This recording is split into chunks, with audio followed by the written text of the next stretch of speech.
There are certain things, parts of culture, pieces of art, that you simply do not question. Ones that are created through hard work, through the writer and his pen, through the painter and his brush, held in celluloid, broadcasted over the airwaves. Things which are like the mighty monolith, standing on the plain, and we the apes, in awe, gasping, screaming, wondering why it's there, and what it is. There are just too many to count. Quite frankly, I could spend all day listing them. And a lot of them aren't even that old. And certain times of year are attached to certain ones more than others. It's around Christmas time, and as I call it, it's the Feast of the West. The one time of year, the orgasm of human happiness, where we all take our pent-up happiness that we have been almost repressing for ages, that we really just needed to let out at some point, and now it's our time. When else do you have a holiday other than a birthday where you just give gifts and just spread happiness in the form of cooking and in the form of decorations? No other time can match it, no? And of course, with this outburst of culture, there comes many more monoliths. Sorry if I pronounced that a bit odd. My voice box isn't necessarily in the best shape, is it? But seeing how it is Christmas time, we may as well pry and analyze at these pieces of culture which are simply there. Trying to trace the origins is, quite frankly, a really time-consuming task. Many dare not do it. Too many to count. So many characters, so much folklore, just so much of that. It's almost as if the Christmas time in the United States is like a brief period where we have our own mythology, something so unique to the West, often specifically our own country, something which is just deep and broad. I could spend all day telling you all of the stories. You probably know all of them. Santa Claus coming down your chimney. Frosty the Snowman, inanimate, but full of life when you put a hat on him. Then there's Rudolph. First known in song form, or poem form. I still haven't done my research all that well. Forgive me. Yet again, another story, a piece of mythology. One about being an outcast, being born differently. Something a lot of people can relate to, often more than you think. And if you're one of those people who says we're all different, all so different, you may as well say everyone can relate to it, really. But today, we're not simply talking about the simple poem, the simple song where a problem arises and it's solved. No, no. That is merely a simplified version of the Rudolph sphere, the Rudolph story. Yes. Yes, yes, we're talking about the 1964 adaptation by Rankin Bass, the company known for such Christmas specials as Frosty and the one with the Snow Miser. I can't remember what it's called. Oh yeah, the Something Without Santa Claus, okay. But Rudolph 64, as I may as well call it, just to refer to the short television special and not the song. Again, it is just there. It comes on every year on broadcast television. It's a tradition. No one dare break that tradition. It is always there. We could spend the rest of our lives streaming everything on our phones or our tablets, but ultimately, the guys working down at CBS or NBC or ABC or PBS or whatever they broadcast it on will play it. Because to not play it is, in a sense, a form of cultural treason, if you think about it. Yes, it's just always there. For the last 53 years, it's just been a part of Christmas in America. You simply cannot separate the two. The entire Christmas experience in America is incomplete without a viewing of certain films, The Grinch, what have you. This is definitely one of them, of course. And it seems as if it's a relic of a bygone time by now. Like I said, we're so tied to the internet. Why would something from the era of broadcast, which never really was released in theaters, which we don't really associate with viewing at any given time, something that only comes on at a certain time, the pinnacle of what it is to be a piece of television, really, if you go down to the definition of it. It is almost as if the television is alive, showing its colors whenever it feels like it. Not so much under our control, but under the control of a select few in a building with a giant antenna. See, I was born in 1997. As some would call us, a transitional generation. One which grew up with bits and elements, forgive me, of the 20th century. Stuff like television, the way our parents experienced it, the radio, physical media, all of that stuff, really. Let me try to set the scene here. The year is 2001.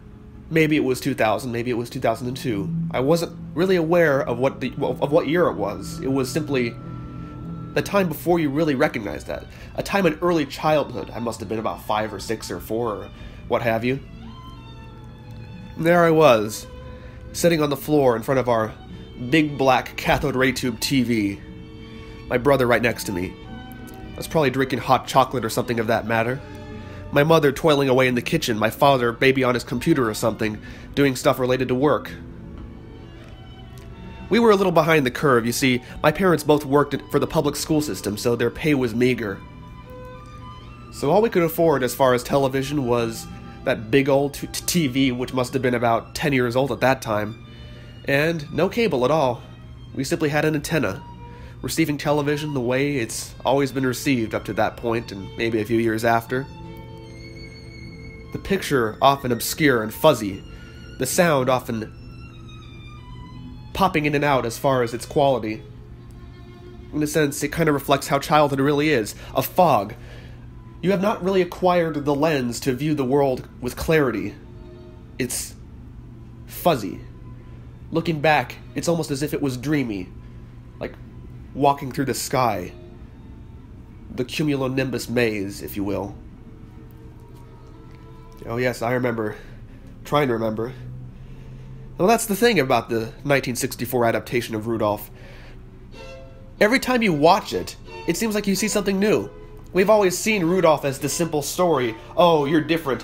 Oh, hey, it's that time of year. We could use your help with your weird ability. And that's it. But no, my friend, no. Things are much different. Things are so much different. Especially in that special. There's so much more nuance and color to it. In a sense, it expands upon the song. It is not like a book and a movie adaptation. No, this is an upgrade. And with that, we see things we never saw before. The Burl Ives snowman, the elf who wants to be a dentist, the abominable snowman, and so many others I can't even name. But like I said, it seems to show different colors every time you view it. Different colors, often ones that are not so familiar. You thought you knew what Rudolph was, didn't you? But you didn't. Huh. It's a film of nuance, a film of layers, like an onion. And thus, we are brought to today's subject. A strange line. Not even a scene, a fragment of a scene. Something which is so minute and so removed from a larger story arc. Something which is only a minuscule part of it. Something which is merely a building block for the bigger story. Yes, we're talking about the meme. And of all the things in Rudolph, why did this become a meme? Why is it that among so many other weirdly delivered lines, so much weird low-budget animation, really, even for 1964, this is a low-budget piece of art. Did I say 69? I meant to say 64, whatever. Yeah, basically.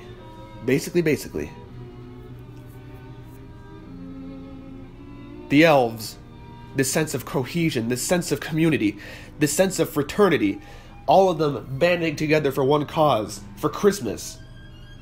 Their crusade to take back the year, after a year of hard work and labor, to finally repay the working man and his family with joy in the form of material goods and holiday cheer. I'm not one to really downplay one or the other.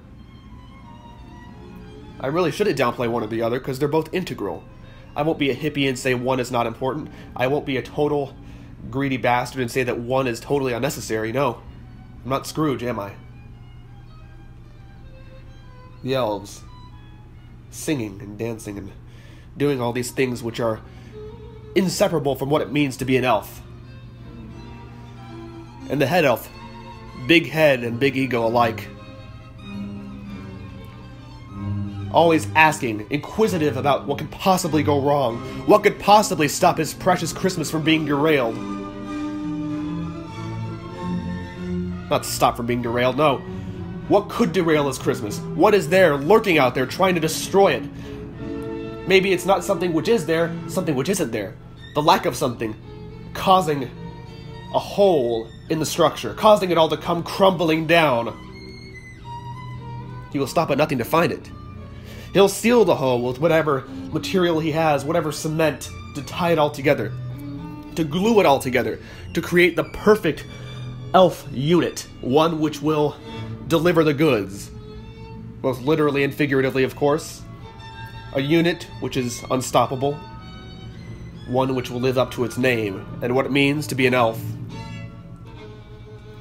And thus one day he asks, "That was terrible. What was going wrong?" He asks an elf, one totally not recognizable, one which blends in with the crowd so easily you can basically confuse it with any other elf. And thus in his monotone voice, he gives nothing but the truth, the complete truth, and the whole truth, so help him God, or however that saying goes. And his ears perk up. His elfy little ears, or big ears, after all, this is the head elf. They perk up. What happened? What is wrong? Who did this? Who? And thus, he makes his way to the door to find out what could possibly be dragging everything down, what could possibly be stopping him from achieving his goal, what could stop him from having his ego satisfied. Not that it's a bad thing, we should all have our ego satisfied to an extent. I mean, I think a healthy amount of an ego, a little bit of pompousness can be good, very good indeed. It can definitely build you up and make you feel the drive you need to do as you please. And he'll find what is causing it to deflate, what'll possibly cause it to totally pucker out and die. Or, in this case, who? Who could it be? Who could it be that is trying to prevent him from achieving his goal? Who could it be that doesn't want him to be happy, or doesn't care about him being happy? What kind of insubordinate elf, insubordinate clause, would dare try to undermine the chain of command? Who, indeed? Who? And thus, with the anger boiling inside of him, like a tea kettle about to whistle, like a bomb about to explode, its atoms separating, about to create the ultimate physical form of chaos, the one which can rip off faces, which can cause babies to be born with 5 eyes and 3 ears. That kind of irrepressible anger which has reached a certain point, the point of no return, yes. Something which is just unbelievable, unknown to mankind. For each person displays it differently, totally differently. Anger, the outburst, it comes in many different flavors. It's almost as if we are all, in a sense, a cup of tea about to be tasted, or an ice cream cone. Each of us, we're like tubs full of our own unique blend of ingredients and toppings and flavors and what have you.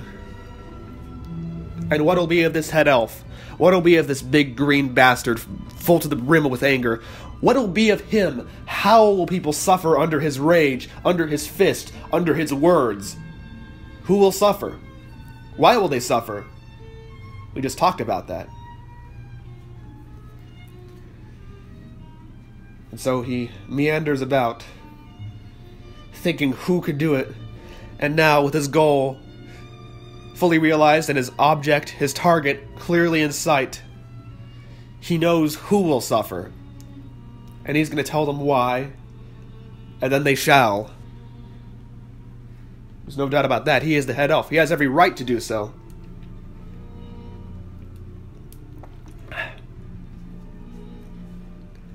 Indeed, anger, unpredictable, always changing.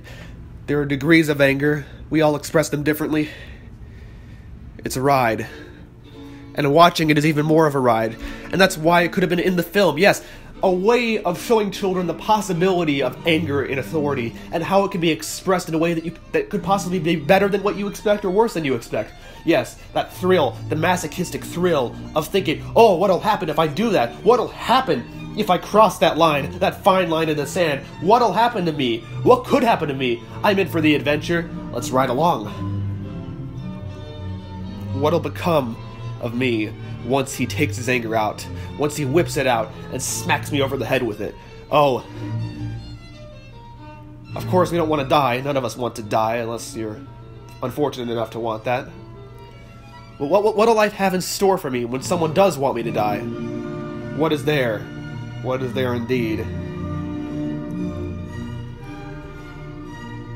How will I fare?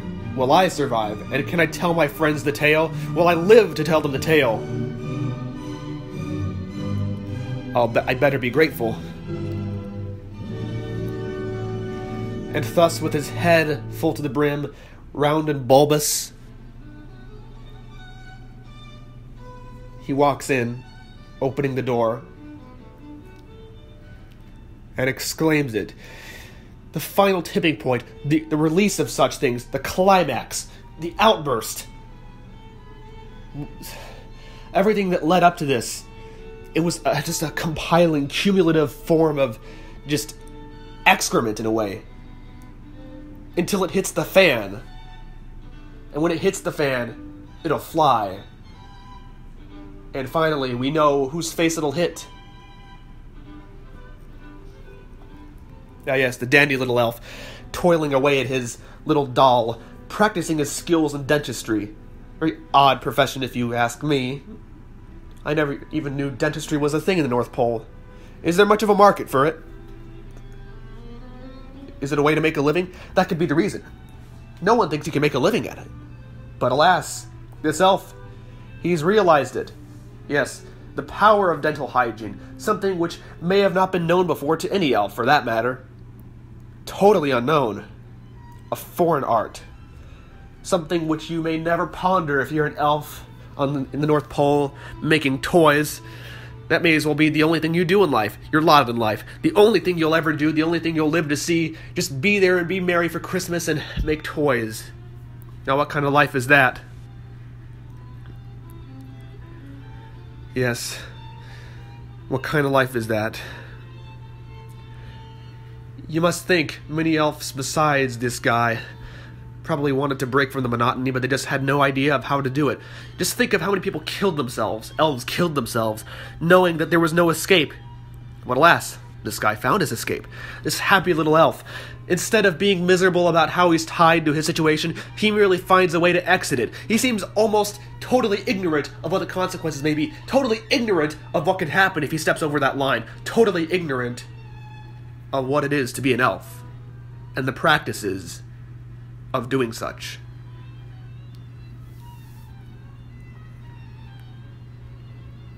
Totally unaware, totally ignorant. He has no idea what's coming to him, does he? No idea at all. What'll happen? What'll happen when he finally realizes why and how he has sinned, why he has broken such a sacred rule, why he is, as some would consider, not even an elf at all. How will he deal with it? How will he cope?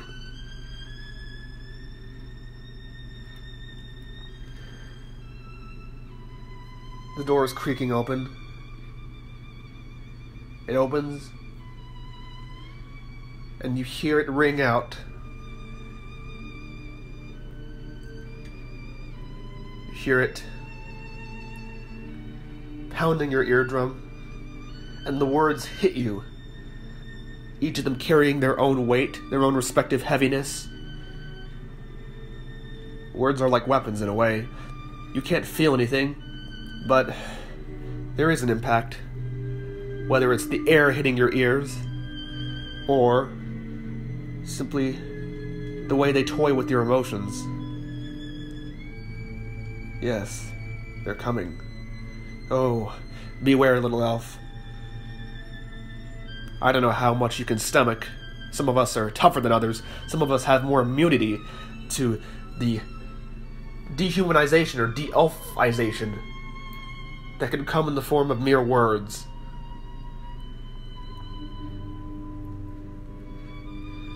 Yes. The way they twist how you think of yourself. Almost like a twisting of the neck of a chicken, how you kill it and prepare it to be served roasted on a plate. Oh boy. When will the little guy ever learn? When will he ever learn? Why? Why?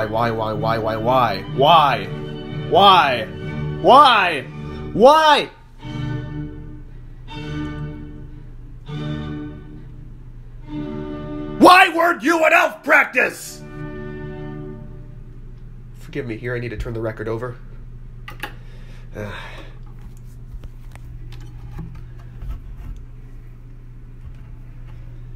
Yes.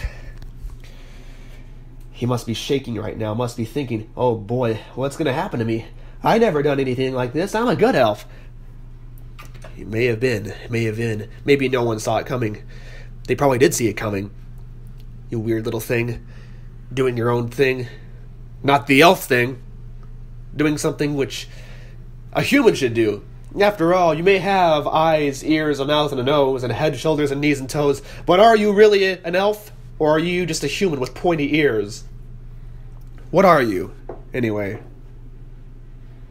I really want to know. Oh, I really want to know.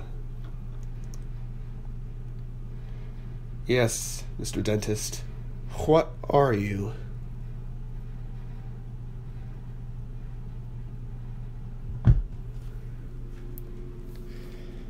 Well, it seems that you're already failing. You're losing the art of being an elf. It's almost as if it's an occupation. Like the species and the occupation are irreversibly intertwined. One cannot exist without the other. Elf practice. What is it? What does it mean to practice being an elf? What does it mean to be an elf? It seems as if the only thing to it is what we see in Hallmark greeting cards. The toy making. The slaving away for the fat man. The big fat cat. The bourgeoisie. He's even red. Christmas may as well be one big piece of communist propaganda. Maybe he's the rogue one. The enlightened capitalist, seeking an escape from the red dirge. The funeral march. The death march. The march towards dehumanization and obsolescence. The march towards the end of the self. And the birth of the machine. Elf practice. He's losing it. He's losing control. Is he really? Just an elf who doesn't know how to elf. Don't even know if that's a verb, but in this case we'll use it as one. Never knew about any of this in the song. Was there even an elf in the song? But no, the directors, the producers, they clearly had a message in mind for children, a way of paralleling again, I don't know if that's a verb or not, two characters, two outcasts, to relate for the children, for them to ponder. Is that me? Could that be me? Will that be me as soon as I flower and develop into the human that I am? Should I continue living this life of subordination, of the lack of a self? Or should I deviate? And of course, we know the message would ultimately be quite clear. Expect the pain and the suffering. Expect that masochistic feeling of being caught. Expect it all. But don't give up. No, not at all. Continue. Truck on. Keep on trucking. Just move. Maybe some people won't call you an elf at all. Some people will say that you're not even a reindeer. And they have every right to disagree, but in the end, it doesn't matter what label you subscribe to. But really, more so, what you do. All the other stuff may as well be secondary, huh? Possibly just something which you can dissociate from the other. And maybe this is the lesson after all, that there is no real connection, that correlation does not equal causation. There may be a high percentage of elves who make toys, but is it because they're elves? Or simply because most of them were led in that direction? Maybe it's a geographical thing. Yes, the North Pole, they've evolved under their breeders, under their captors, their domesticators to be a certain way, to work for the fat man. Maybe they weren't born to do any of this at all. Maybe when they first came off of Noah's Ark, maybe they were designed with something entirely different. Maybe God wanted them to do something which is totally different. Something which has nothing to do with working. Or really just, maybe it's all about happiness. Maybe it's just about lolling about in the green grass or the snow and riding on a toboggan. Could have nothing to do with that. Could be anything. Who are we to say definitively what God's plan was for these elves? Then you have to look at them, really. 'Cause, really, evolution, characteristics, yes. How an elf evolves determines how it'll look in the future. Look at the elf. Pointy ears, the hat, the clothing.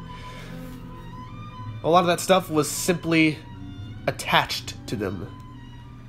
One does not go without the hat. You have the option of wearing it or not wearing it, but whether or not people deem that as acceptable. Oh, you're playing with fire, boy. Oh, indeed you are.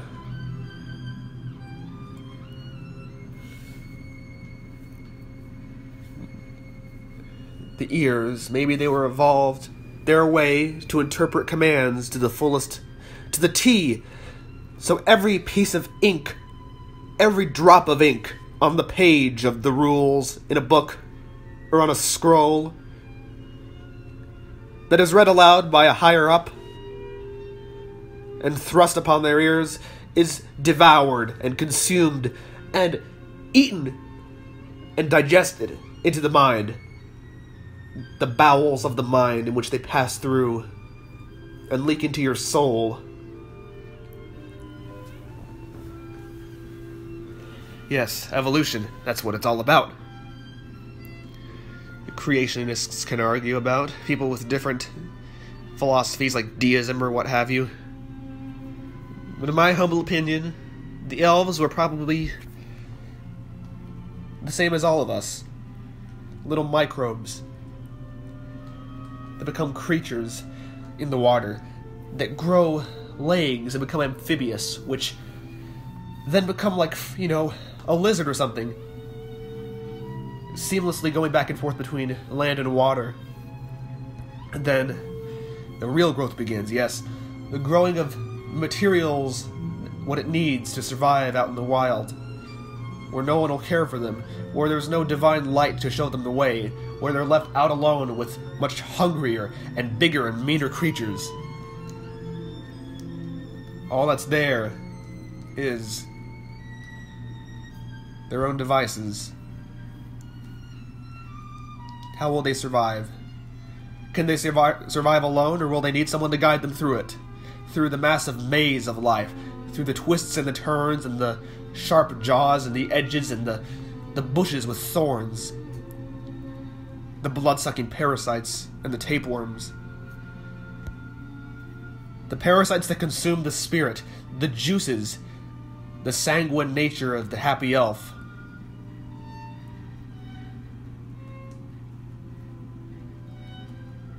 Oh, feeble and elf, just walking around. How will you survive? Will Daddy need to return and teach you how to live? Maybe the fat man's always been there, guiding them. Possibly distorting reality, taking them away from what God told them to do. Maybe God never said anything at all. Maybe he, unaware of how they were living, thought they needed a savior. Maybe they were fine. And so it seems they have a new master.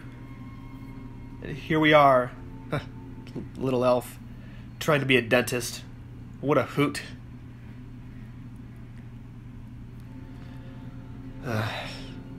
Just imagine not knowing anything but what you do, only your job. Imagine if all you knew was flipping burgers. Imagine if all that you knew was working on cars. And seeing someone, a coworker, a brother bonded by blood, breaking from the pattern. Crafty little fucker. I never thought you could do that. I never thought anybody could do that. I only know elves. And you're not doing what an elf does. It seems that in some ways, this is merely the classic story of an outcast. The black sheep of the family. Of course it is. It's thus we look at their shapes, of their contours. This low-budget animation, what kind of new justice does it serve to these creatures, after all? So much roundedness. Everything is so spherical and round, and, you know, with a little bit of a triangular thing here and there. Very black and white, very clean cut. Not like the human body, which is not really part of any real geometric shape. No. When you're on a budget that Rankin Bass has, you just take some shapes and stick them together, and boom, you got a character. Just a bunch of shapes, a bunch of tropes, a bunch of pre-existing pieces of folklore that are mixed in a blender, and you turn the blender on. Maybe you stick it in the oven and bake it at 450 degrees, and out comes your completed product. The perfect engineered human being, the engineered creation of your choice, molded to your specification. And maybe Rankin Bass is just like the god above, or the domesticator, or what have you. Domesticator, the domesticator, not the god, of the pieces of clay, or whatever material they used. I should probably watch the documentary of how it was made, if there is one. How on earth? How indeed? How is it made? And how much does it have in common with the real creation of the elves, if there ever was one? There's no way to prove or disprove it. Maybe elves are kind of like God, in a way. We simply impose what we think they should do on them, when in reality they're off doing whatever they so please, and maybe these books that were written about them, the Bible, the Torah, the Quran, don't really reflect what they actually do, or what he or she or it actually does. We're merely projecting, we're projectors, and on the elf, on the god, on the human beings and animals all around us, we project an image in our rolls of film. We simply have our own preconceived thoughts and each person is merely a blanket, a white sheet. And upon them we thrust our every desire to hate, our every desire to love, our every desire to be protected and protect. They can't say anything, can they? Because unless you have mind control, a human being won't really be able to tell you everything. Certain things are in the subconscious. And of course animals, they can't talk at all. Maybe a parrot can, but he only says what people tell him. Maybe this is all projection.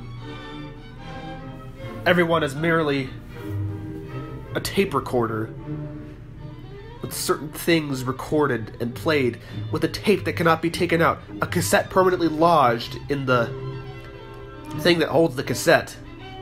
And they only play the same thing over and over again.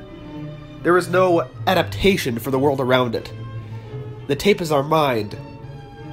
Something which may record a few things, but can never really get the whole picture. After all, it only attacks one sense, the hearing.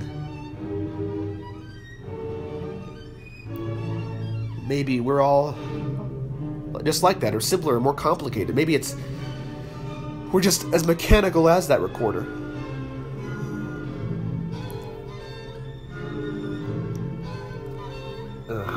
And this head elf, oh, he's the master, the big daddy, the big cheese, the big projector, thrusting its image. And no, this is no ordinary image. This is the image. This is the image that one must live up to. Or, oh boy, the consequences, they'll be so dire, and you'll be in such dire straits you won't even know what to do. Where is your God now, boy? He had a plan for you, but who's gonna know what it was? After all, that God never talked much. Little elf, might want to give him a little phone call. Maybe pray and ask him to tell you. The Lord behaves in mysterious ways, so it seems. So it seems indeed. So I'd merely give up. Why bother? Just live. As the writers and producers of this said film may be trying to get across, maybe you just got to accept certain things and get around others.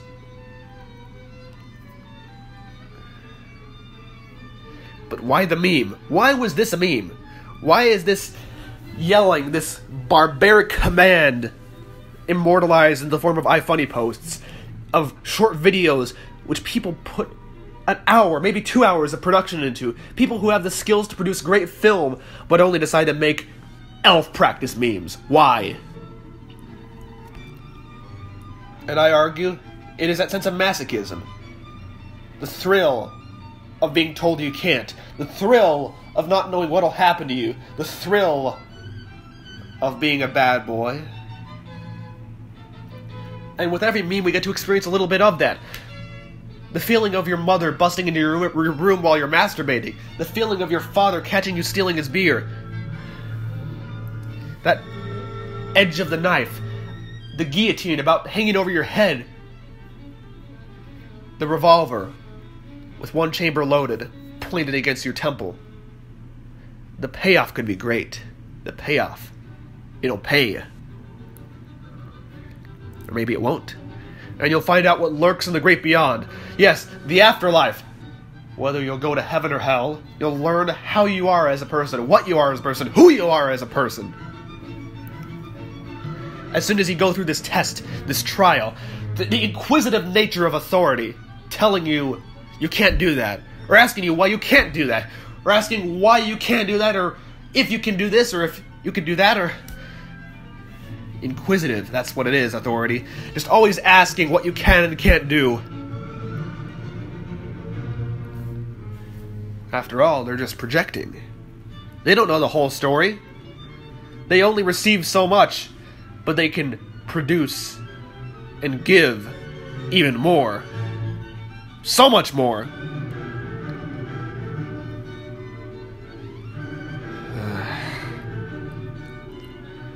Really? Crazy how much work we're putting into this little meme. should we be? Maybe I'm just projecting my own preconceived notion of what it is. Maybe I'm totally missing the point. But oh, I'm an authority. I'm inquisitive. Just like the head elf, I'm wondering why this is the way it is. Every scrap of information that comes through my field of senses, it is like an elf. A little elf presenting me with its own take, its own problem, its own duties. And I think they should all be a certain way. I'd like them to be a certain way, but sometimes they're just not that way. And I just desire to know why and what. Yes, I am the head elf. I am the big-eyed, staring, the big-mouthed, the short and the stocky, the plump, the big one. The one that looks at the world below it and thinks it's so small, that every little thing running around is below it, that I am the ultimate authority, that everything I know is right. After all, to an extent, that's what an opinion is. And these are merely my opinions. These are my exclamations. What would become a meme? Me yelling, "Why weren't you at elf practice?" Everything I'm saying, it is that. I'm asking why. I'm asking why. Everything is a meme. Why are you a meme? Why, boy? Why? Why you gotta be like that, though? Authority. We are authorities. We are all authorities. We are all the head elf. Demanding to know why, and why it doesn't align with us. We project. That is all we do, we project.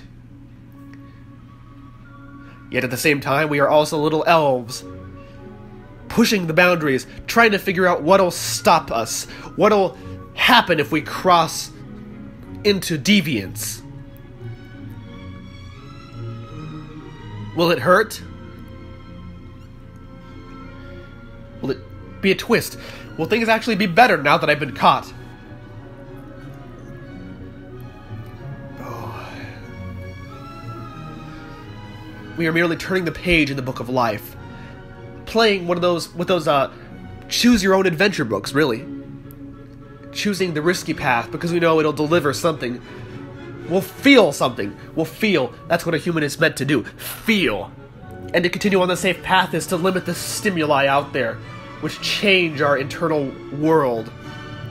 But to take the path of danger, that is how we change, that is how we move, that is how we continue on through the real journey of life, through our destiny, through the good and the bad, through the ugly, through the disgusting and the treacherous and the vile. We all inquire to know about it. And if we all didn't do that, we would end up like basement-dwelling rats, ambling about, only really peering into the world of the masochistic knife when they enter the light and enter the kitchen, where people call the exterminator. We are both elves and rats and head elves and all of these things. They all reside inside of each and every one of us. The meme producer, the meme connoisseur, the meme consumer, and the normie alike. We all experience being yelled at and yelling. This is all a big yelling contest, is it? The giving and receiving. Almost a yelling gangbang, if you will. Ah yes, victory indeed. The clarity. Everything is clear now. This is all what we were meant to be. There is really no set rules here. We project and we are projected on. We yelled and we are yelled at. What goes around comes around, as the cliche says.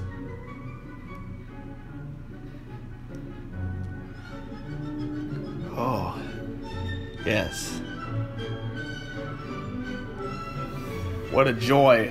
The moment of realization. The clarity, finally yelling and hearing an answer, hearing the little elf peep out to you why it did what it did. Why wasn't it at elf practice? You finally learn. You learn why, and learn how you can remedy it, and fix the perfect unit. The unit you had. The structure you build, and how to build it. the missing piece of instruction. And in this case, we are learning that this is all bullshit. That ultimately it's all a figment of our imagination. Black and white, ha!